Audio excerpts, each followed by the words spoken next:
Welcome again to my channel, everyone. This is Trev from Trev Essence, and today we're going to continue the reading of Twice in a Lifetime by Dorothy Garlock. For those of you who have been following me, I hope you have been enjoying the reading as much as I have been enjoying bringing it to you. Today we are going to start with chapter 7. If you are new here and you have not yet listened to the other chapters, now is a good time to go back and listen and then try to catch up with us because we are on our way to chapter 7. Also, you may want to listen to some other books that I have read on my channel. Recently, we completed the book by Prince Harry that's called Spare. And also, there are other books, Dirty Little Secrets, and other books that I have read on my channel. So I want to say thank you so much for coming in. Thank you so much for stopping by. And to all my returning travelers, I want to say thank you for your continued support. Bonjour, madame. Comment ça va? Okay, guys. So this morning we are going to start with chapter 7. Naomi Marsh closed her eyes, tipped back her head, and let a moan rise in her throat, enjoying the feel of Tommy's lips against her skin. She sat on a scarred wood bench in her garage, deep in the dark shadows, as the afternoon sun blazed down outside. An unusually hot day for spring. He was sweaty, a mixture of heat and passion. They faced each other, Tommy standing, Naomi's legs spread so that he could come closer. She twisted her fingers into his hair, fanning his desire. Maxine, win some. Good morning, guys. Good morning. All right, we're going to read that part again. Want to hear what's happening? You all hear what is happening right here? Let's read a little part of that again. In fact, let's start over. Welcome, Sister Maxine. How you doing, my love? Sister Winsome. How you doing, my darling? God, welcome, welcome. Let me start that part again, guys. Kind of get a little heated there. Let me get a hold of myself. Chapter 7. Naomi Marsh closed her eyes, tipped her head back, and let out a moan that rose in her throat, enjoying the feel of Tommy's lips against her skin. She sat on a scarred wood bench in her garage, deep in the dark shadows, as the afternoon sun blazed down outside. An unusually hot day for spring. He was sweaty, a mixture of heat and passion. They faced each other, Tommy standing, Naomi's legs spread so that he could come closer.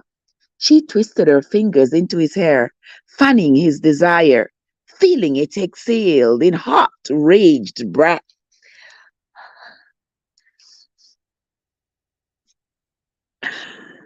That's nice, she murmured.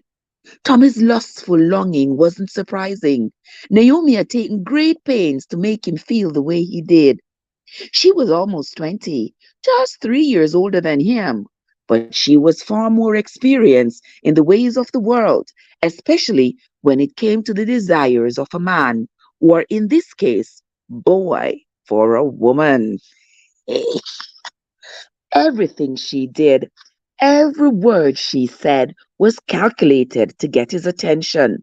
The way she batted her dark green eyes, the lipstick that colored her full mouth a candy apple red, how she tossed her long black hair over her shoulder, the words she whispered in his ear, the rhythmic way she moved her hips when she walked, a sexy metronome meant to hypnotize him.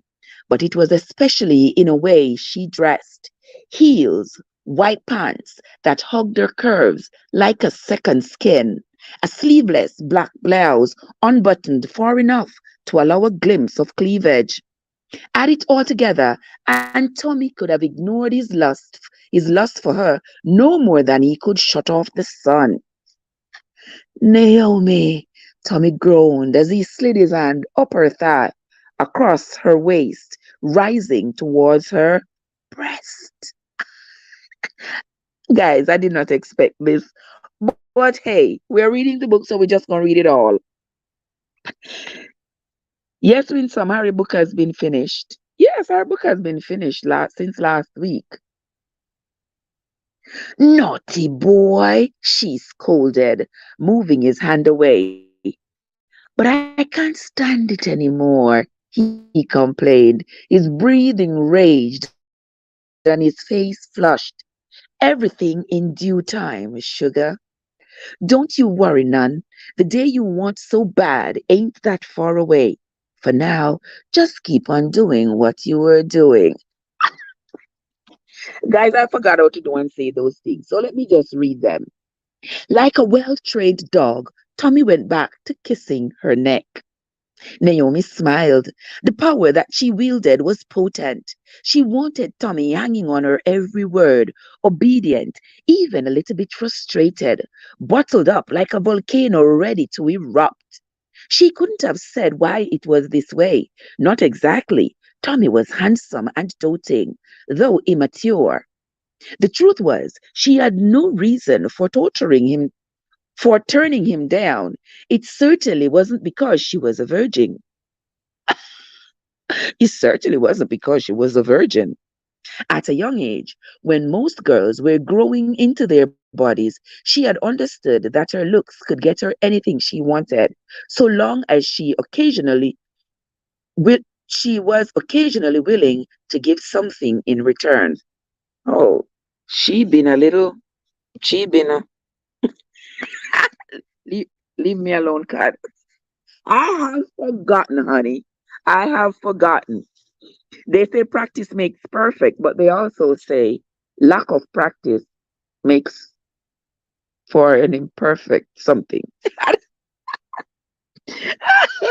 Something like that. But I have forgotten. I don't know how to moan. Mm. Oh my gosh. Let me continue reading, guys. Don't let cat distract me, gentle people. All right. So far with Tommy, she hadn't had to offer much. It had become a game to her, though Naomi would have struggled to explain why she played. Because the hold she had on Tommy was intoxicating, she supposed, though she worried that might be slipping a bit. The night at the cemetery, when she had knocked over the tombstone, drunk from the bottle of whiskey she had stolen from her father's tavern, Tommy had been reluctant to cut loose, worried that they were going to get caught. Quit being such a goddamn kid, she had been she had slurred. We shouldn't be here, he argued. Maybe I ought to find a man who ain't gonna worry about getting into trouble. There's plenty who'd be happy to take your place. Tommy had protested loudly. It was because they were arguing that they hadn't heard the sheriff's car. So when he flicked on his lights, the broken tombstone lying at their feet, Naomi had momentarily frozen.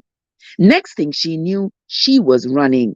She expected Tommy to be right behind her, but when she burst through the honeysuckle bushes at the wood's edge, she was alone. Glancing back, her eyes blurry from the liquor, she watched him give up himself. Then she left without a shred of remorse. Fortunately for her, he had held his tongue and not spoken a word about her involvement. Naomi could only imagine how angry his mother had been to find out that her precious son was in jail. I sure wish I could have seen that. Petty as it was, a small part of the reason Naomi was still with Tommy was because it drove Clara Sinclair crazy. She knew little about the woman.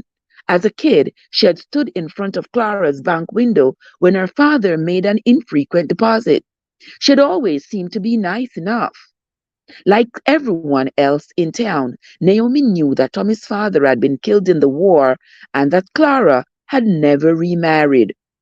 But when Tommy had told her that her mother didn't want him spending any time with her, that Clara thought she was trashy, the gloves had come off. Naomi figured that Clara was jealous. She had good reasons to be. Rather than waste her looks, Naomi planned on using them to get ahead. The second she got the opportunity, she was going to go to New York or Hollywood, someplace where she could be as famous as she deserved to be and become a movie star or a singer. Maybe she would model clothes or jewelry, her face up on a billboard. Wherever she went, rich men would fall all over themselves, desperate to give her whatever she desired. Everything about Sunset, including Tommy Sinclair and his mother, would be faded memories. Even their names would eventually be forgotten.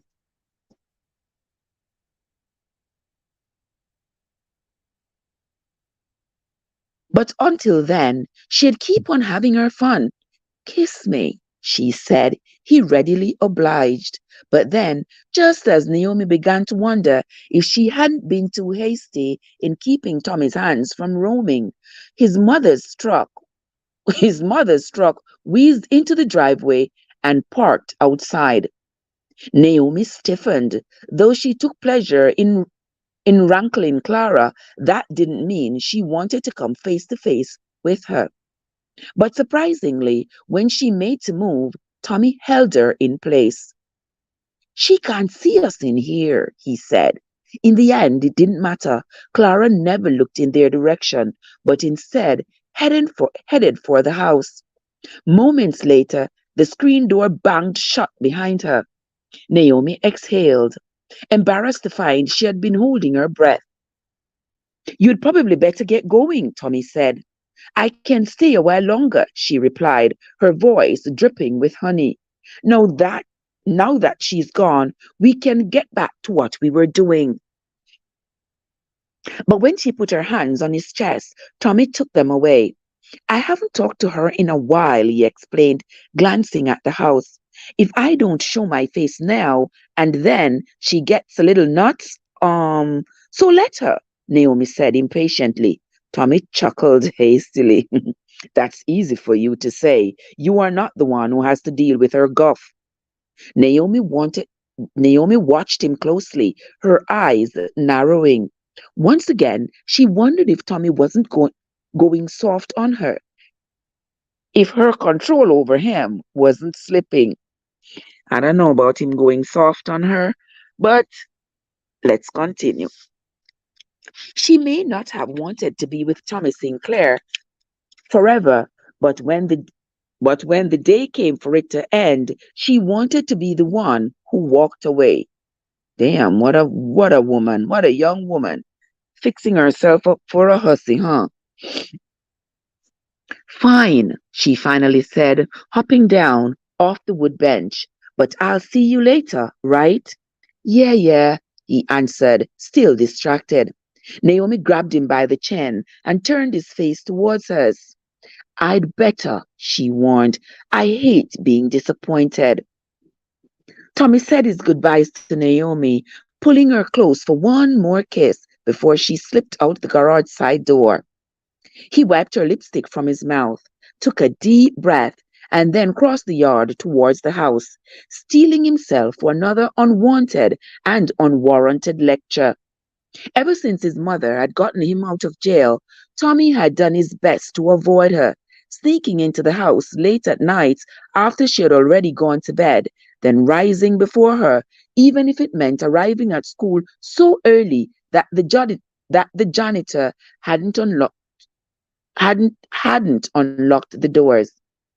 So far, so good, but looked like he'd told Naomi he still needed to see his mother every now and then, even if the thought filled him with dread. Yes, Maxine, them book are steamy, very steamy. But anyway, we are going to continue reading them because once we open this Pandora box, we can't close it until everything is out.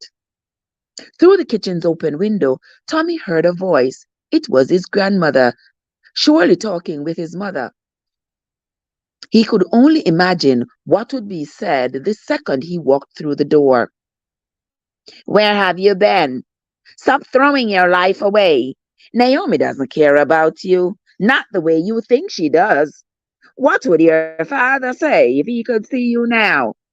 Tommy gritted his teeth. Even the way he carried himself was defensive, his hands stuffed into his jeans, his shoulders slumped as his eyes looked down at his feet.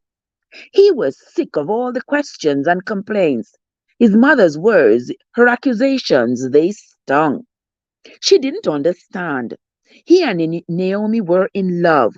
Whenever Tommy was around her, when he stared into her eyes, when he listened to the sound of her voice, and especially when he kissed her, he knew there was no one he'd rather be with. The more time they spent together, the more convinced he was that Naomi Marsh was the girl for him. He had even entertained the thought of proposing, of asking her to become his wife. Sure, they were young, but his own parents hadn't been much older when they had gotten married. It could work. Their love could overcome any obstacle. What about all those other men she had been with? The cruelest of his mother's charges echoed in Tommy's head. She spoke of rumors around town that Naomi was loose, but he didn't believe it. If Naomi was so immoral, why had she refused to sleep with him? It was just another lie, meant to keep them apart. Poor Tommy, guys. Tommy don't even understand that it's just his lust that's taking over his 16-year-old mind. And Naomi, you hear how she talks? She is, for real, someone who can have a man on her little finger, twirling him around and around. And poor Tommy doesn't even understand what has hit him. Maybe Naomi was right. Maybe his mother's increasingly desperate attempts to ruin their relationship was because she was jealous. For the first time, Tommy entertained the thought that Clara wasn't just envious of a younger, prettier woman, but of her own son. Oh Lord, Tommy. But it's teenage brain anyway, crazy. After all, he had found true love, something he had lost with the death of his father. Maybe it was more than she could bear. Tommy pulled open the door, the hinges screeching, and entered the house.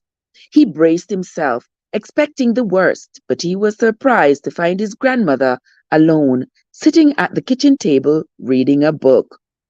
Hey there, partner, she exclaimed warmly. Hi, Grandma. He mumbled as he made his way to the refrigerator, grabbed himself the fixings for a sandwich, and sat down opposite her. As he began to make his lunch, he listened closely for the sound of his mother's footsteps coming down the hall. But by the time he took his first bite, he had heard nothing. Where's Mom? He asked curiously. Upstairs, lying down, Christine explained. She was complaining about a headache, and I thought that a little rest over her lunch break might make it go away. She sighed. I keep thinking, I keep telling her that she's working too hard down there at the bank, but she doesn't listen. For, I suppose, that's just the way it is between parents and their children. Everyone's too darn stubborn. Tommy paused mid-bite and looked at his grandmother. He wondered if what she had said wasn't a dig at him. He couldn't recall the last time he had taken his mother's advice. But Christine had already turned her attention back to her book, a dog-eared paperback she had been hauling around everywhere with her lately. He read the title, Strangers on a Train by Patricia Highsmith. The cover was dark. That's another book. I gotta fold this page because that's another book I will look for. The cover was dark with a strangely drawn couple. Is it any good? Tommy asked. I suppose so, Christine answered wearily, setting the book down and rubbing her eyes. The problem is that every time I pick it up, I can't remember what I've read, which means I have to go back and do it all over again. I swear I've read the same 20 pages a dozen times now. Oh Lord, poor Christine. I guess maybe it's clear that she's being quite forgetful. Tommy nodded sympathetically, but that was all he could offer. His grandmother's health troubles bothered him. Like his mother, he had noticed their onset slowly, a misplaced item here, a forgotten name there, but now the deterioration was obvious. He wondered if the day wouldn't come when he would walk in the door just like this very afternoon, and she would stare blankly at him as if a stranger had entered the house. He felt helpless, like the child he had once been, unable to provide comfort, so instead he kept eating as the silence dragged on. I suppose it can't be too bad, his grandmother finally said as she picked her book up again. Why else would I keep reading it day after day? Tommy laughed uneasily. He was almost thankful when he heard his mother coming down the stairs. When she entered the kitchen, she stopped suddenly and stared at him. Her expression briefly showed relief, but quickly hardened. You are home. I got hungry, Tommy replied with a shrug. His eyes roamed from his mother down to his plate, across the table to his grandmother, and then he started all over again, uncomfortable, unable to settle on anything for long. His mother looked exhausted, almost haggard. Tommy wondered if he was the reason she looked so out of sorts, even if she was worrying for nothing. No matter how tired his mother appears, Tommy still expected her to light into him, to demand to know where he had been, to ask about Naomi. Instead, she got herself a plate, sat down across from him, and began to make a sandwich of her own. For a moment, Tommy was reminded of better times, summer afternoons when he was a boy, when the three of them, when the three of them, his grandmother included, sat around the kitchen table just like this, laughing, singing songs, and enjoying each other's company. But then his father had been killed, and ever since that day, no matter what Tommy said or did, he could never completely wipe the tears from his mother's eyes. Do you have any plans for tomorrow night? His mother asked. Tommy shrugged. Not really. Well, I was thinking that it might be nice if we went to the movies. There's a nice Lucille Ball picture coming to town. It could be fun. Some of Tommy's fondest memories were of sitting in a seat at the Palace Theatre, captivated by the flickering images up on the big screen. If he was well behaved, he might have gotten a bag of popcorn. It had been a chance for them to get away from their troubles, at least for a while. Maybe it would be fun. But before he could agree to go, his mother spoke again. Would Naomi want to come along? Just like that, Tommy was overcome with anger. He couldn't believe it. Here was his mother, once again, sticking her nose where it didn't belong. He stood up quickly, the legs of his chair scraping the floor with such force that it almost tipped over. He was suddenly so furious that he couldn't even speak. Instead, he glared. For her part, Clara seemed so genuinely shocked by his reaction that Tommy wondered whether he was mistaken, if her suggestion had been innocent. But he shook his doubts away. It was too late to back down now. Tommy, wait! But he was already moving. He rounded the table and was outside, the door slamming hard behind him. A loud crack in an otherwise quiet afternoon. Boy, this boy easy to get upset. He get mad at just the mention of the name Naomi. He gets so mad at his mom for everything, good or bad. And sometimes, guys, raising teenagers, that sometimes happens. Their emotions are just out of sorts at that age. And then all the hormones that's raging in their bodies. They want to be nice, they don't want to be nice. They want to be happy, they don't want to be happy. They want to go do adult activities and then they don't want to. They want to conform to their to the restrictions that are placed on them for being children and staying in a child's place. And the emotions just take them on a roller coaster all over the place. Those of us who were teenagers, we know, we understand, you know. Some of us as adults, we act as though we were never teenagers, as though we went straight out of diapers and went and jumped over our teenage years and went straight into adulthood. So we act like we don't understand what teenagers go through. But I've raised four already, and one is now a teenager. So I know, I understand. And here is Clara having to deal with Tommy with this mess. Clara backed out of the driveway. Clara backed out of the driveway, ground the truck's stick shift into gear, and started back towards the bank. Though she knew it was pointless, she looked up and down the sidewalks, peered between houses, and glanced in all her mirrors, hoping for a glimpse of Tommy. But he was nowhere to be seen. Once again, despite the best of intentions, things between them were a mess. How does this keep happening? She thought. The night before, Clara had lain in bed, staring up at the ceiling as the hours slowly ticked past, thinking about what she might do to patch things up with her son. In her heart, she knew that Naomi was a terrible influence on Tommy, that if he continued to be with her, she could lead him down a dark path. But so far, her warnings had fallen on deaf ears. So instead of trying to push Naomi farther away, Clara had decided to bring the girl closer. She imagined that if they spent some time together, eating dinner, sitting on the porch, or going to the movies, the tavern owner's rowdy daughter would eventually slip up and do something to finally show Tommy that she wasn't worthy of his affections. But when she had extended the invitation to Tommy, he he had taken it the wrong way. Clara supposed she only had herself to blame. After all, every other time she had talked about Naomi, she had dragged the girl down. Her son was young, immature, and hot headed.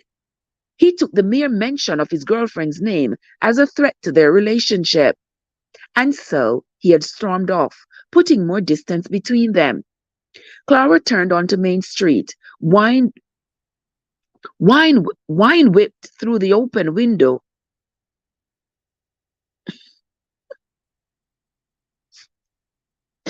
And so he had stormed off, putting more distance between them. Clara turned onto Main Street, the wind whipping through the open window and stirring her hair.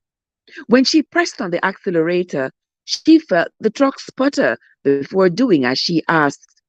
Normally, Clara would have grumbled about the continuing decline of her vehicle, but her thoughts were elsewhere this time. Since when doesn't he like Lucille Ball? Her mother had joked after Tommy angrily left the house.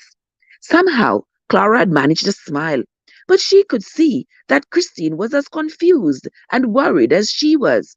Still, she hadn't said another word about Tommy, even though she wanted to ask her mother for advice. Not after what had happened the night before. While she had been lying in bed, trying to figure out what to do about Tommy's infatuation with Naomi, Clara had heard a noise in the hall. At first, she assumed that it was her son, who had returned from God knows where. He hadn't been home when she had gone to bed, another reason for her frustration. Thinking that it wouldn't hurt to take a quick peek, Clara had cracked open her door to discover that her source of the sound was her mother. Christine was in the bathroom. She had turned on the light, the bulb flickering slightly, but she didn't move, just stared at her reflection in the mirror. Clara figured it was just like when she had stared into the pantry. Somewhere along that line, her mother had forgotten what she was doing. But this time, instead of coming to Christine's aid, she shut the door, careful not to make any noise. Over time, Clara had come to the conclusion that whenever she intervened, when she steered a conversation back towards its original destination, brushed away her mother's forgetfulness, or simply did something for her, more of Christine's pride was chipped away. After all, it wasn't as if her mother didn't know that her mind was slipping. To burden her further, to tell her of her troubles with Tommy, wouldn't be right. So instead, Clara kept it to herself. The closer she got to town, the busier things became. People walked sunset sidewalks beneath a bright, clear afternoon sky, many of them returning from lunch. When she stopped at the town's lone traffic light, the truck's engine sputtered and the steering wheel shuddered in her hands. Within a matter of minutes, Clara would walk through the front door of the bank and right back into another of my problems, she thought. Ever since her meeting with Eddie, Clara had been walking on eggshells, standing at her teller's window. Guys, for those of you who are just coming, you may not understand why Clara has been walking on eggshells, but the manager at the bank has haphazardly proposed to her in a weird way. And so while she's at the bank and having to work with him, she feels like she's walking on eggshells. No surprise there because he is not the kind of person, based on the way she described him, that she would want to be with. And she hadn't been with anybody since her husband died many years prior. So here she is having to go to work and face Eddie again. Standing at her teller window, she forced a smile on her face and tried to act as if nothing was wrong. It was rare that she succeeded. Try as she might, she couldn't keep from glancing at the door to Eddie's office, wondering when he was going to come out, sort her over, and make another unwanted advance, expecting her to go along with it. The consequences of refusing him terrified her. But so far, surprisingly, Eddie hadn't done a thing. He greeted her just as he would any other employee, awkwardly remarking on this or that, a little innocent small talk before retreating to his office. But Clara knew that it was all a ruse. Some day soon, Eddie Fuller was going to repeat those terrifying words he had uttered in his office. He was going to propose marriage. But when it happened, what was she going to do? If she refused him, Clara knew she could lose everything. Tommy, her mother, all of them would suffer. Giving in to Eddie would be hard, but it was a small price to pay. Wow, she's thinking about it. Clara was startled by a loud bang from beneath the truck's hood. Immediately, clouds of hissing steam bellowed out, making it impossible to see. The pickup sputtered and then slowed. It was all she could do to pull over to pull over in front of Freeman's bakery where the engine finally stalled. Clara trembled. This was the last straw. It was all too much. Her problems at work, with her mother, with Tommy, it had been building since Joe's death. An accumulation of troubles, like grains of sand, that had become a mountain too steep to climb. And so, right there, in the middle of sunset, the afternoon sun shining brightly, she put her face in her hands and cried. It was just too much for Clara, guys. Just too much. Drake stifled a yawn as he drove into sunset. He had followed the road that led west, skirting the winding river, hemmed in by thickets of trees, occasionally broken by an abandoned field. Slowly, the landscape had become dotted with ramshackle houses. The first signs, the first signs announcing the coming of town were a relief. Up ahead, Drake noticed a few taller buildings, a church steeple, and a rusty water tower. He took it all in, but wasn't impressed. It was like countless others he had been through over the years. In the end, it was just another dot on a map. This is the place you were so dead set on coming to? Amos yawned so hard his eyes shut. He had slept like the dead of hours, stirring only when Drake gave him a good shake. It ain't without charm. Giving the town a closer look, Drake could see some of what the mechanic was talking about.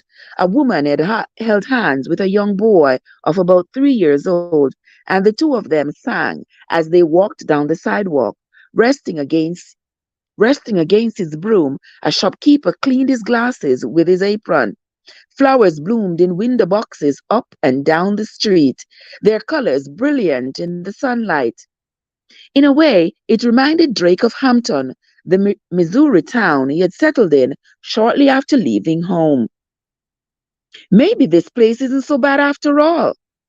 Driving past the post office, Drake pulled the Plymouth over over in front of the Sunset Hotel.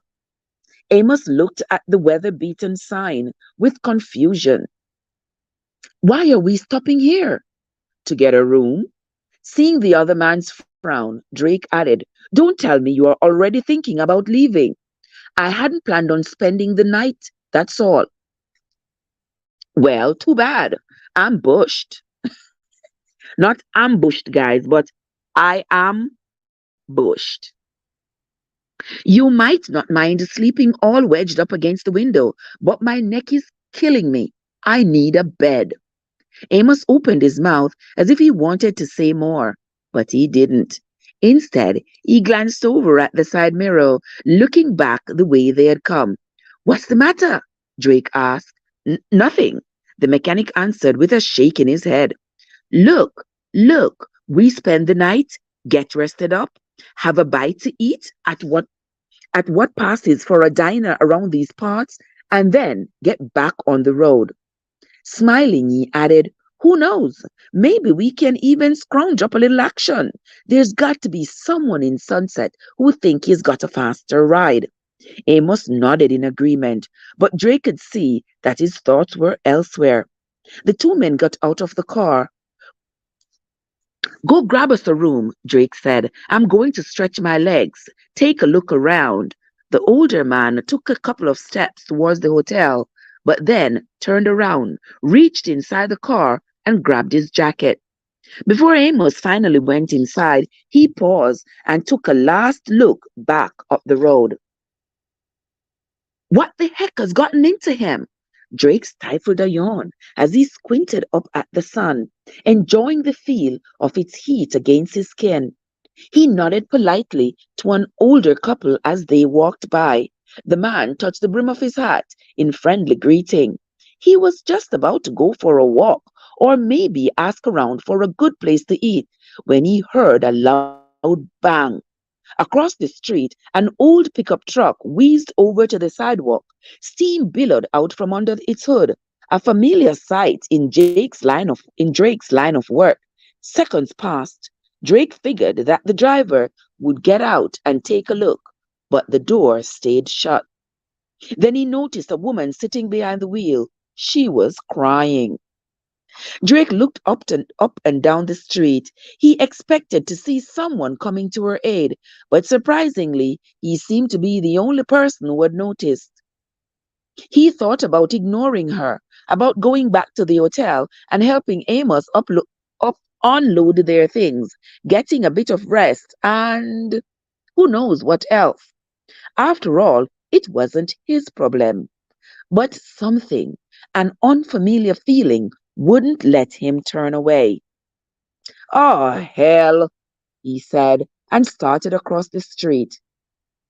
Clara gasped in surprise at the sudden, unexpected sound of knocking at the truck's roof. Her head flew out of her hands to find a man she didn't know standing at the window. He leaned casually against the truck, wearing an uneasy smile. He looked tired, his dark hair mused and his cheeks peppered with stubble. Looking into his brownish green eyes, Clara felt something stir inside of her, like the unmistakable flickering of a flame, small but undeniable. Are you all right? He asked, his voice deep, his eyes narrowing in an expression of concern. I was, I was just, she struggled to answer, wiping tears from her cheeks. Do you need any help? With what? Clara asked, her head still muddled. The stranger smiled. With your engine. Oh, that. She had so many troubles weighing down on her that for a moment she hadn't been sure what he meant. She felt embarrassed by now she must look and didn't want to impose on him. No, it's fine. It's fine. I'll just I'll she stammered. It's no bother. Let me take a look. He reached under the cab, his arm brushing against Clara's leg, sending a shiver racing across her skin, and gave the hood's release a yank. She could only stare as he walked to the front of the truck, waved his arm through the still billowing steam, and raised the hood. All right. Clara was dumbstruck. She didn't know what to say or do. Who was this man? Why was he doing this? Should she get out of the truck? Should she tell him to stop? Insist that she would take care of it on her own? But then again, what was wrong with accepting his help? She was more knowledgeable. She was more knowledgeable about fixing things now and then than she had been when Joe was alive, but she knew she couldn't repair the truck's engine, nor did she have the money for a mechanic. Lord, poor Clara. Oh God, guys, you know how poverty is. Poverty is something. I don't know how some people lay down and waddle and daddle in it all their lives and not try to get out. Because poverty is really something. And don't ask me how I know. I know. Oh my God, I grew up in its strangles, so I know. Feeling helpless, Clara stuck her head out of the window. The stranger had moved back to her side of the car, tinkering under the hood. He reached into his back pocket and removed a handkerchief. She noticed the corded muscles in his arms. When he leaned back and wiped his brow, she quickly pulled her head back inside the truck's cab, not wanting to be seen. Glancing inside the rearview mirror, she saw that her cheeks were flushed. He's oh my God!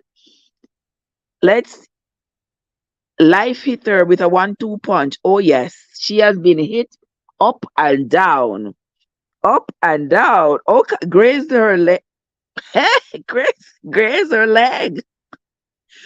Well, well, he's reaching into the car because to open the hood, that little thing is like right there under the steering wheel.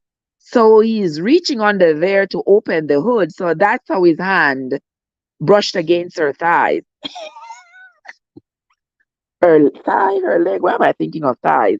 That's how his hand ended up brushing against her leg. But anywho, just like that, a spark could fly, and flying indeed. Let's continue. When we reach now, people, we get so excited. We don't even remember when we reach that book. But anyway, here's the culprit. Clara had been so lost in thought that she hadn't noticed the stranger return. Once again, he startled her. She found him holding a broken hose, both ends drooping limply.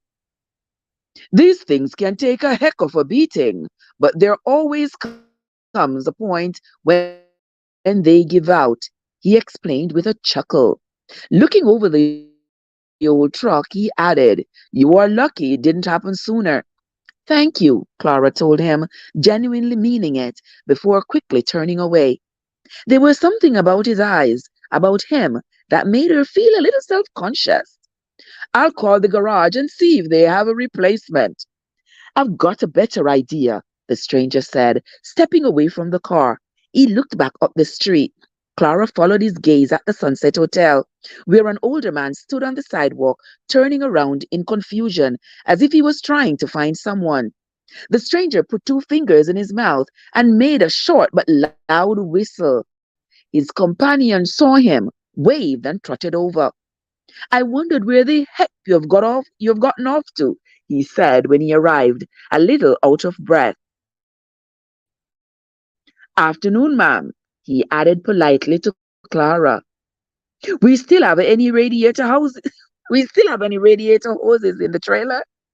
"Maybe a couple," the older man answered, scratching the back of his head as he glanced upward under the pickup truck's hood. "But what with how hard it might be to find another one, I don't know if we ought to." "Go get one," her rescuer said. Guys, all of me get tongue-tied. "Now just hold on a second, Drake. What happens if we what? We'll make do, Amos. he said, his voice rising a bit. She needs it more than we do right now. Amos looked over at Clara and forced a thin smile. Sweat beaded on his forehead. He wiped it off with the back of his hand. All right then, all right, he grumbled before sauntering back towards the hotel. You didn't have to do that, Clara said. I don't want to put you out. He smiled uneasily. You are not.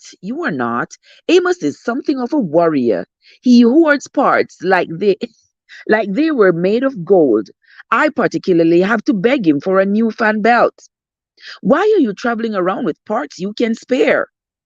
A race car. I race cars for a living, he said, holding out his hand. He introduced himself. My name's Drake, Drake McCoy.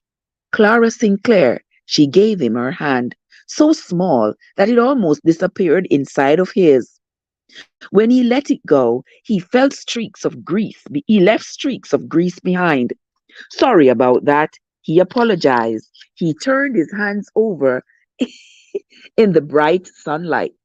Sometimes I wonder when they were last well and truly clean. Drake grinned.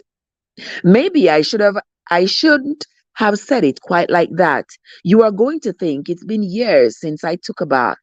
Oh no, not at all, Clara replied. I wouldn't have thought it had been that long. A couple months, maybe? Her joke made them both laugh. Suddenly, as if someone had snapped their fingers in front of her face, Clara realized that she was no longer upset, that instead of crying, distraught from bearing the weight of all her problems, she was smiling. She was enjoying Drake's company. Daring to risk his notice, Clara took a good, long, hard look at him. His features were strong, if a bit rugged. His jawline, in need of a shave, resembled those of Hollywood's leading men, while his mouth was almost delicate, curving at the ends so that it always seemed like he was about to smile. His eyes were warm and inviting. Even his cow, even his crow feet just added to his charm. She guessed that he was around her age, maybe a little older, somewhere in his early 40s. If she was being completely honest with herself, Clara Clara would have admitted that she found him handsome. She was so certain she was blushing that she didn't dare look in the mirror for fear it would only make it worse. Fortunately, just as she began to wonder what to say next, Amos returned with a hose and a bucket, nearly slushing over with water. I suppose you are expecting me to put it in, the older man growled. I can do it, Drake answered. Never mind, Amos huffed when Jake tried to take what he was carrying. I'll do it better and faster than you anyway. Once the mechanic went to work, Clara, having regained her bearings, said, You are a rare car driver. All things was priceless. How are you doing? I am doing great, my love. How are you doing? I am doing wonderful this morning. Yeah, doing a little bit of reading before we get off into some other things. Yeah. So here I am doing some reading. Thank you so much for coming. Thank you so much for stopping by. Hold on there, people. 1 second. I gotta do something here. Just 1 second, my friends. I gotta do something here.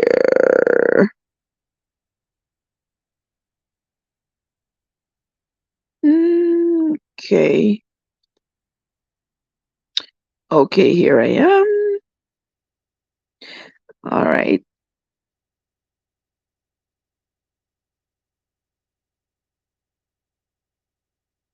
Hold on.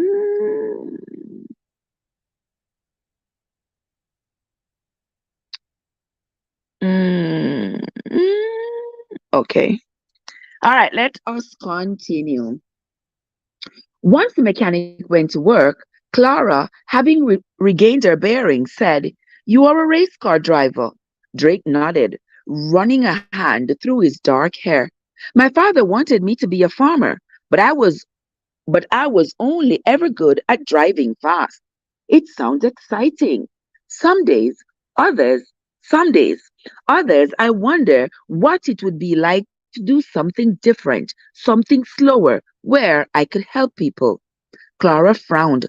I work at a bank, and there's rarely a day that goes by that I don't find myself staring out the window, daydreaming about doing the same thing, only in reverse. Suddenly she caught herself, self-conscious that she was revealing too much to a man she had only met. Changing the subject, she said, "So what are you doing in Sunset?" "We are just passing through," Drake answered, nodding towards his partner. "One night at the hotel, and then we'll be on our way." An unexpected pang of disappointment raced through her. "Well, I'm glad I had a chance to meet you," Clara said, "and not just because of my truck." Drake chuckled. "Me too." He paused, looking as if he was weighing his words. "As a matter of fact, I'm thinking that maybe we could." But before he could finish, Amos slammed down the hood, interrupting them. "That ought to do it," the older man declared. "Filled up the radiator while I was at it." Looking at Clara, he said, "Give it a try." She turned the key in the engine, and the engine sputtered to life. Amos laughed loudly. "I think all I did was put a bandage on a limb in need of an amputation, but she'll keep going for a little while longer." Clara thanked them both for all they had done for her, but she found her eyes lingering on Drake a little longer, as if she was waiting for him to finish what he had been saying, but he remained silent. Finally, she stuck out her hand. "It was nice to meet you, sir." Drake smiled. "Are you sure you want to do that?" She shrugged. "I'm already dirty. What's a little more grease?" They shook hands. When she made to let go, Drake held her hand a heartbeat longer. But Clara didn't mind. When she finally drove away, now plenty late in getting back to work, wondering if Eddie would be angry with her eyes kept darting to her mirror. Drake stood in the middle of the road, watching her. She wondered what he was thinking. And I guess he's wondering what she was thinking as well. And guys, since we missed out on yesterday, I am going to continue reading. Yep, I am going to read the other two chapters because we must catch up. We must catch up. I found this um I found this wonderful book on Kindle that you can read for free. I won't tell you about it yet. But I'm trying to read it. And um because I asked to read it today, they give me only 2 weeks to read it before I cannot access it anymore. So I'm trying to finish reading this one before the 1st of April so that I can go read that book. It looks like it might be a good read, so we're going to try it out. All right, so let us continue. We are in a hurry to finish this one. Chapter 9, we are on to now. Clara collected the plates and dishes, the glasses and silverware, the bowls and pans that still held what was left over from dinner, and brought them to the sink. Her mother washed them. Christine's hands kept deep Christine's hands deep in the soapy water. Those she had already cleaned were drying on a towel beside her. Music played on the radio, an old-time ballad, a man's voice crooning in the kitchen and out through the open window into the early evening. "If you are heading for a sunny honeymoon," her mother sang softly. Clara frowned as she gathered the last items, Tommy's unused setting. Christine Christine said he hadn't been home since their misunderstanding that afternoon. Clara had waited, their dinner growing cold, but finally she gave up. She imagined he was sulking somewhere, probably with Naomi, whispering more nonsense in his ear, forcing the forcing the gulf between Tommy and his family even wider. Clara worried about her son, but until he returned home, she didn't know what more she could do. "How were things at the bank?" Christine asked. Pretty slow, Clara answered, forcing a smile. This was the second time her mother had asked her the same question. Eleanor McGregor wanted me to say hello. She says you are overdue for a visit. Clara wondered if her mother would remember her mentioning the greeting from one of her oldest friends, then worried that the realization might embarrass her. But Christine replied, this was nice of her, and Clara understood that their earlier conversation had been forgotten. Outside, the sun was slowly setting. A pair of boys raced down the street, riding a contraption they had built out of an old apple box, those boards, and some scavenged wheels. The symphony of bird songs steadily quieted for the night, with only a few intermittent calls. For sunset, it was just another day coming to an end. But for Clara, it had been another extraordinary day. It had been headed for ruin. The outburst from Tommy, her mother's continued confusion, her worries about Eddie Fuller, and finally the truck's breakdown had left her ready to give up in despair. Then Drake McCoy had showed up. When she had needed help the most, Drake had given it, had even gone out of his way to do so, and Clara had found herself enjoying his company, his smile, especially the way he made her laugh. Back at the bank, standing at her teller window, she had found herself thinking of him, wondering what he was doing, what it was like to race a car for a living. Still, her daydreams had turned sour. Watching him fade from sight in her rearview mirror was the last she would ever see of him. Then, to make matters even worse, she had thought about Joe. She remembered all the years they had spent together, how passionately she had loved him. She recalled how delighted they had been when she first learned that she was pregnant, how 9 months had felt like forever, how everything had changed for the better one September morning when Tommy had been born. She thought of her dreams, how she had believed they would all come true.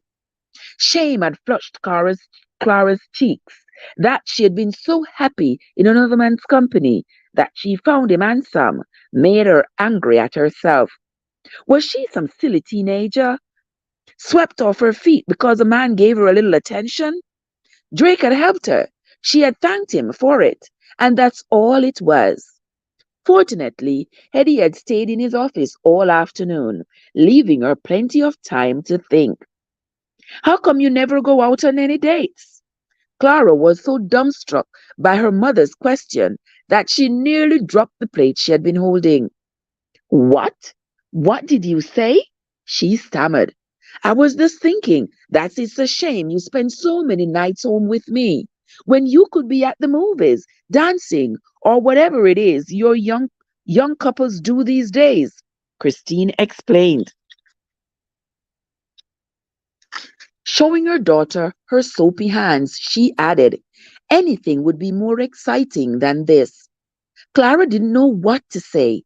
2 days earlier, just before she had put flowers on Joe's grave, her mother had told her how important it was to hold on to the memory of her dead husband, to cherish their time together and never let it go.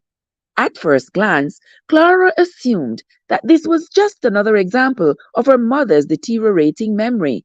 But the more she thought about it, the more she wondered if the two ideas, to not forget Joe, but still to open to meeting someone else, couldn't coexist. Either way, she didn't want to talk about it. There's not much interest in a widow slowly but steadily making her way towards 40.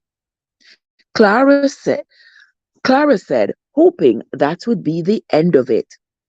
Why would you say such a thing? Christine asked, a touch of fire in her voice. You are still one of the prettiest girls in town. You are friendly. You are kind. Anyone who walks into that bank of yours would attest to that. What man wouldn't be interested in you? Clara thought of Drake. It had been a long time since someone had spoken to her the way he had. She remembered how he had looked at her, his body leaning against the truck, and how that attention had made her feel.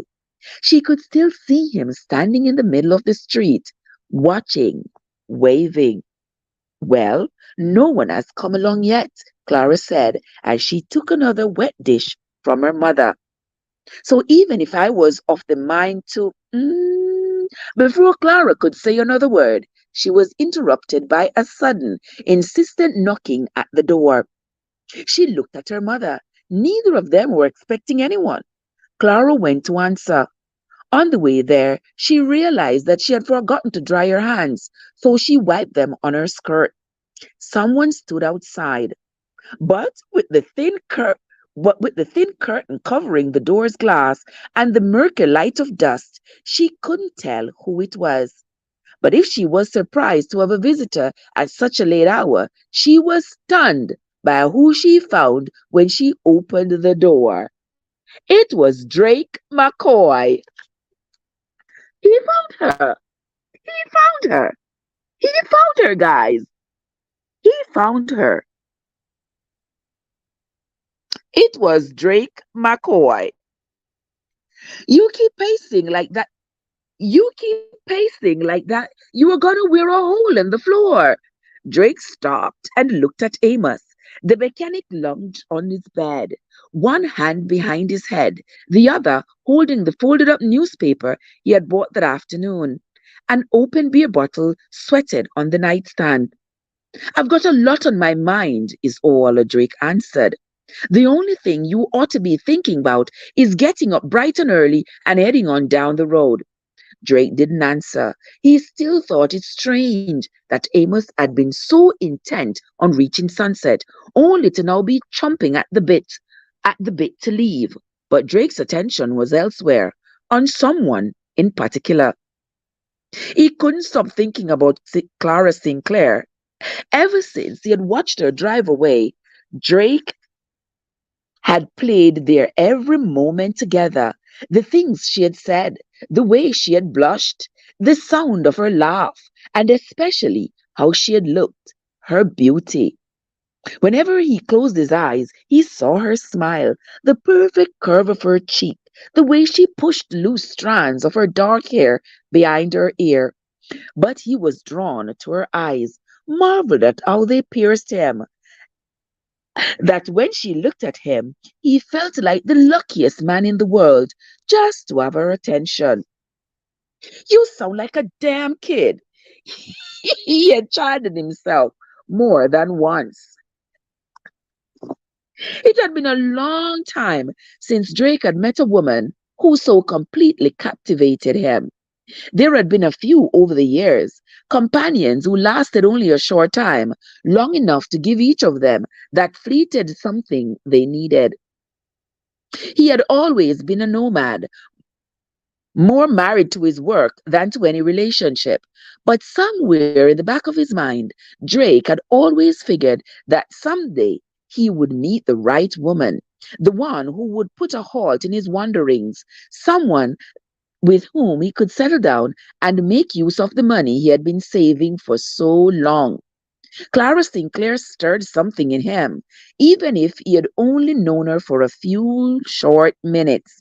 He even wondered if he hadn't misjudged her, if she wasn't as interested in him as he was in her. Regardless, he knew that if he left town without seeing her again, it would eat at him for a long, long time. Guys, you know they say love usually turn up when you are not looking. That's what they keep telling me. And that's why I continue to not look. Anywho, welcome, Jojo. My dear Joe is in the place. Welcome, my love. Happy Saturday to you. Happy Saturday. I hope you're having a great morning, my love. I'm going out, he said, heading for the door. Drake had expected Amos to give him more grief or at least to ask where he was going, but he didn't look up from his paper. Have fun. Downstairs, Drake asked the woman behind the front desk for a phone book. Flipping through the pages, he quickly found Clara's listing, memorized her address, and then inquired about directions. Minutes later, he was walking down the street on which she lived. The early evening was cool as a breeze. All the trees were rustling. Two boys laughed loudly as they raced down the sidewalk, riding their homemade contraption. In the little light left of the day, he peered closely at the numbers tacked beside doors or painted on mailboxes, and soon found Clara's home. Staring at a house that had clearly seen better days, Drake wondered if he wasn't about to make an ass out of himself. Maybe Clara would be happy to see him, but maybe she wouldn't. He couldn't say for certain whether she was married. He had noticed that she wasn't wearing a ring, but maybe it was sitting on her dresser. He was taking a chance, though. But Drake hadn't come to this far to chicken out. He wanted to see her, to hear her voice. He had to know for certain, one way or the other. Just then, when he Just like when he was racing, there were times to be cautious, but there were also moments when the only thing to do was to floor it and see what happened. This was one of those times. He took a deep breath and started for the door. Clara stared at Drake, her mouth falling slightly open. He seemed to sense her surprise. His eyes softened,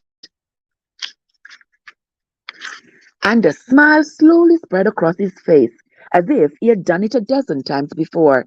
He leaned against the door's frame. "Sorry to drop in like this," he said. "I hope I'm not interrupting anything." "No, not at all. It's fine," she stammered. "I was just cleaning up after dinner." "That's good," he answered with a nod. Absently, he ran a hand through his hair, a habit she found charming. "I've been thinking about you." "Have you?" Clara said. She's Ever since I watched you drive away, I wondered if you had any more trouble with that truck. I'd hate to think Amos hadn't fixed it right. It hadn't died on me yet, but I'm still holding on to my breath for tomorrow." Drake chuckled at her joke, a genuinely happy sound. Clara smiled too, though her head was muddled. Drake was the last person she had expected to find at her door. He wore the same clothes as when they had met, a worn blue button-down over jeans, but he had shaved. Without his whiskers, his face looked cleaner. His features were pronounced, especially the shallow dimples when he smiled. The end result was that she found him even more handsome than before. Embarrassed that it might be obvious, she looked away. But then, struggling with what to say next, she heard the faint sound of footsteps behind her. Clara was certain that it was her mother coming to see who was at the door. The last thing she wanted was to have to introduce Drake. Thinking quickly, she grabbed her shawl from the coat tree and hurried onto the porch, shutting the door behind her. "Let's go for a walk," she said.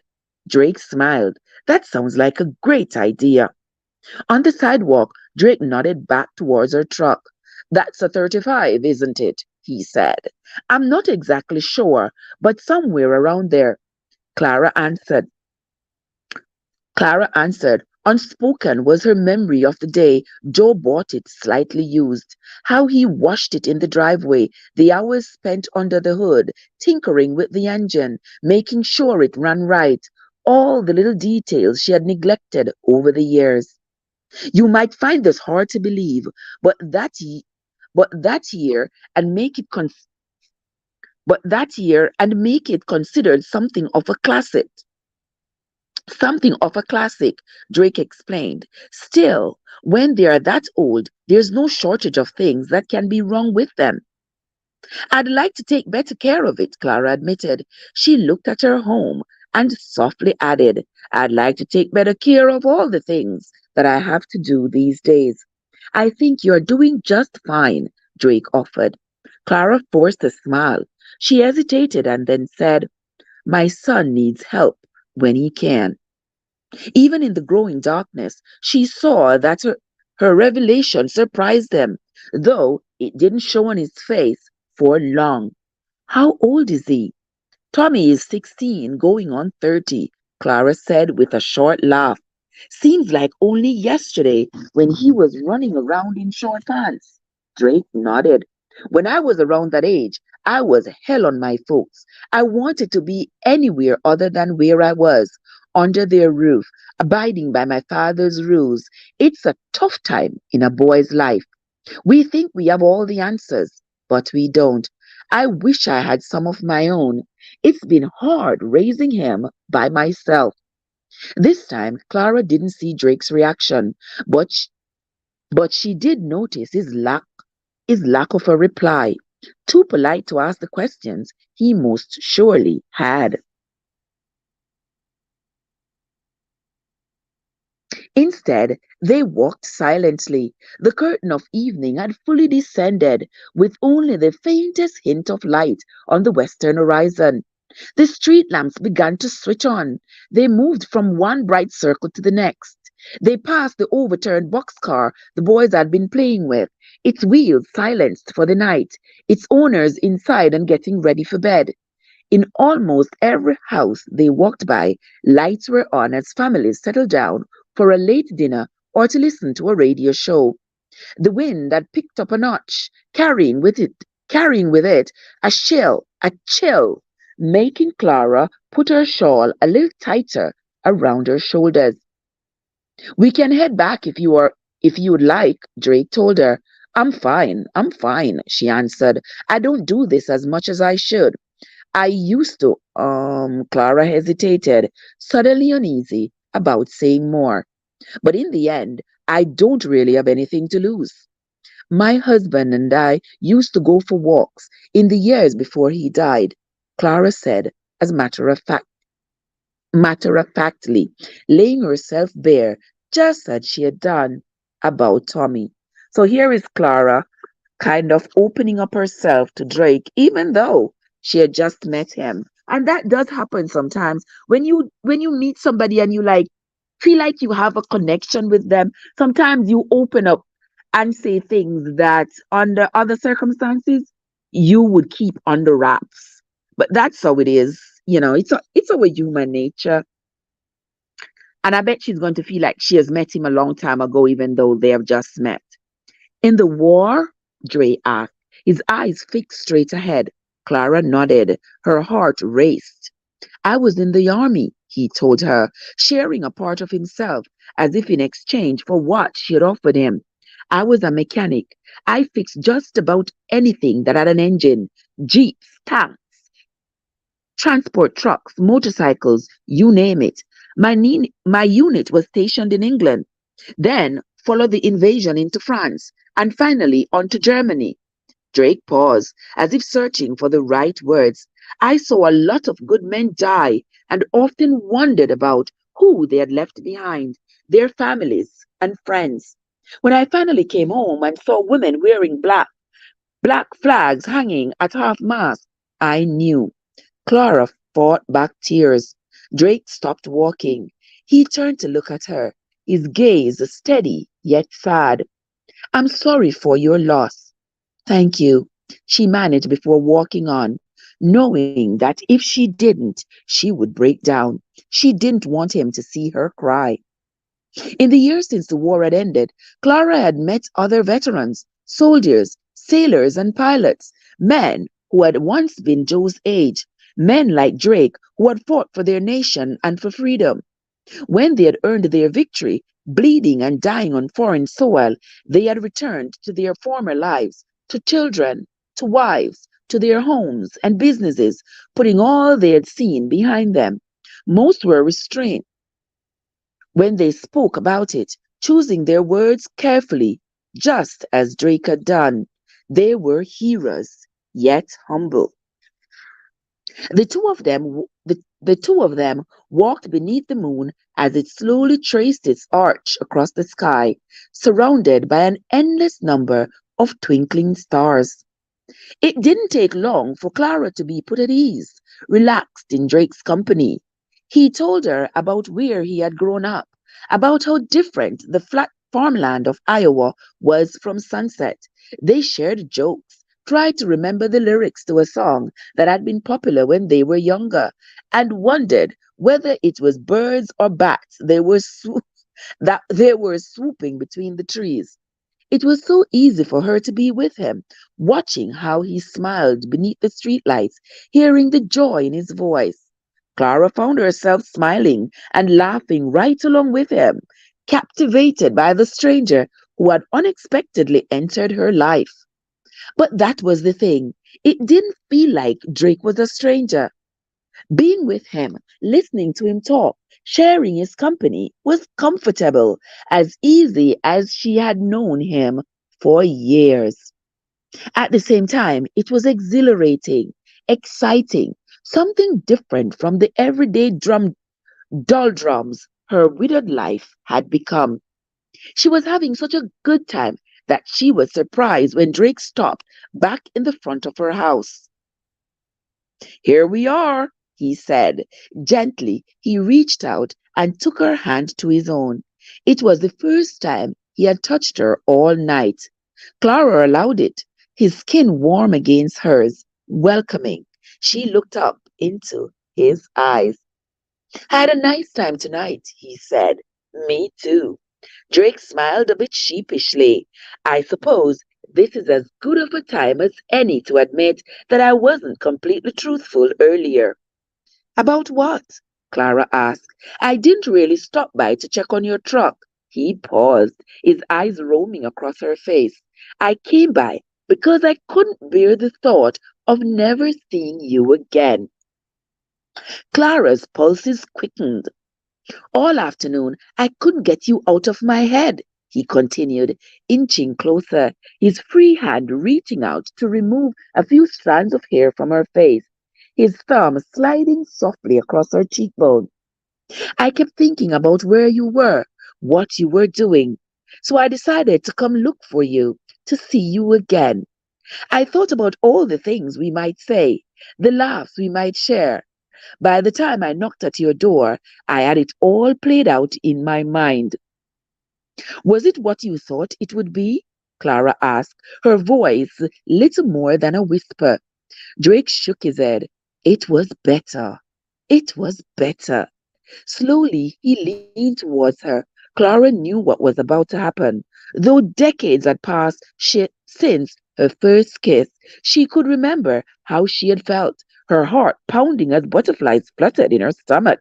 She felt the same way now. Instinctively, she closed her eyes and waited for his lips to find hers. But then, before they could touch, she stepped away. In that split second, something inside of Clara changed. "I can't do this. I just can't." Surprisingly, before Clara could begin to apologize, Drake did.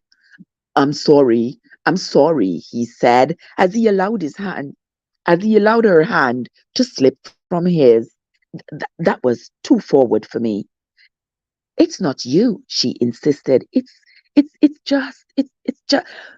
But words failed her. How could she begin to explain herself? It wasn't because of Tommy.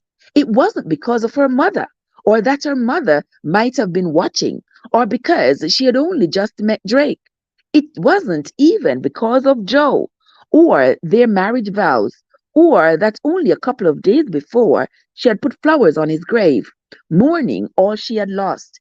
It was each of these things and more, a flash flood of emotions.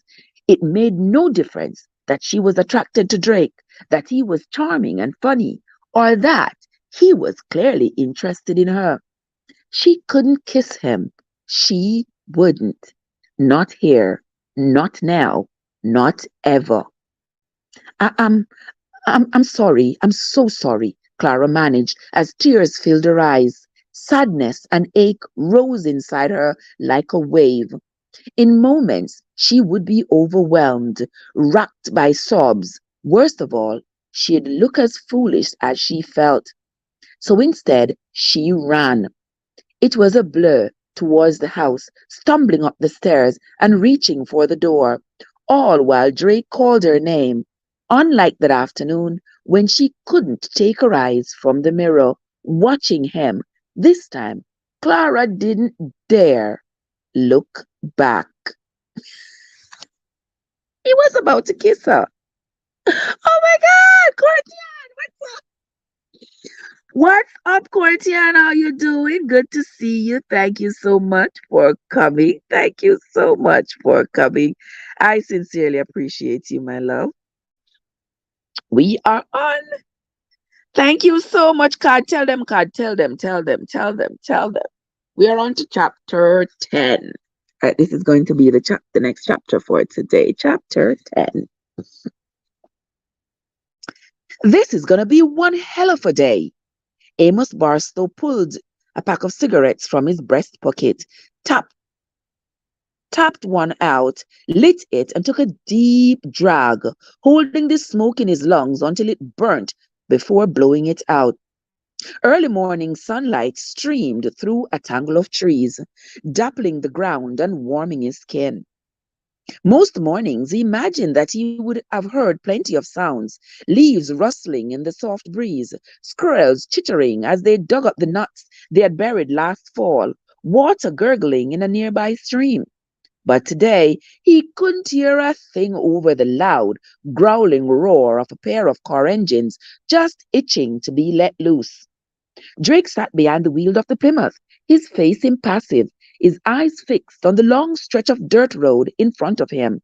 They were a couple of miles from town. To get there, they had gone past weathered barns, many with neglected fields, and cars rusting away at the ends of long abandoned driveways, but before entering into thick woods.